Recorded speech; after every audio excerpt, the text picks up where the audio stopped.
She stood in silence while the HOA called her a fraud. But then her husband's voice played, and the courtroom broke down. She walked into the courtroom wearing her late husband's old army jacket. Mrs. Clara Thompson, 72. Widowed, quiet, tired, but strong in ways nobody in the room could imagine. HOA President Karen Stroud stood up loud as ever. "Your Honor," she snapped, "Mrs. Thompson has been lying to us." Her husband passed away 3 years ago, but she keeps using his veteran benefits for housing exemptions. "That's fraud," the courtroom murmured. Clara didn't speak. She just clutched a small USB drive in her hand. Her fingers shook, but not from guilt.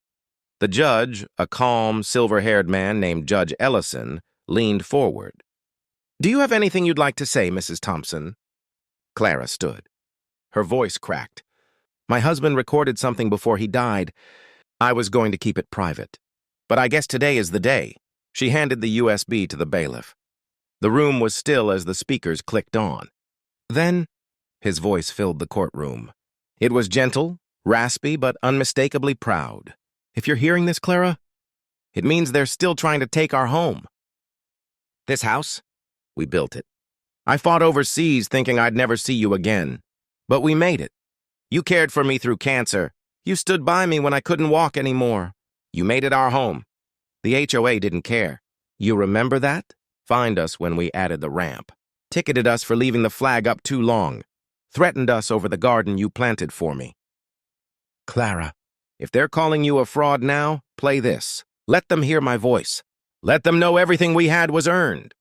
By now, tears filled Clara's eyes. Even the court reporter paused her typing. Karen tried to interrupt. "This doesn't prove—" But the judge held up his hand. He leaned back slowly, then looked directly at Karen. "You accused a grieving widow of fraud without doing your due diligence. You insulted the name of a decorated veteran whose paperwork, by the way, is all in order." Then he turned to Clara, his voice softening. "Ma'am, you are not a fraud. You are a reminder of everything that makes this country decent." Karen's face turned pale. People in the courtroom, some HOA members themselves, started clapping quietly. The judge raised his gavel. "This case is dismissed, and I strongly advise the HOA to issue a public apology, immediately." As Clara turned to leave, someone handed her a tissue. Another woman, about Karen's age, gently held Clara's hand and whispered, "I'm sorry. We didn't know. He sounded like a good man." Clara smiled. "He was the best. If this moment touched your heart, hit that like button, share it with someone who believes in standing strong.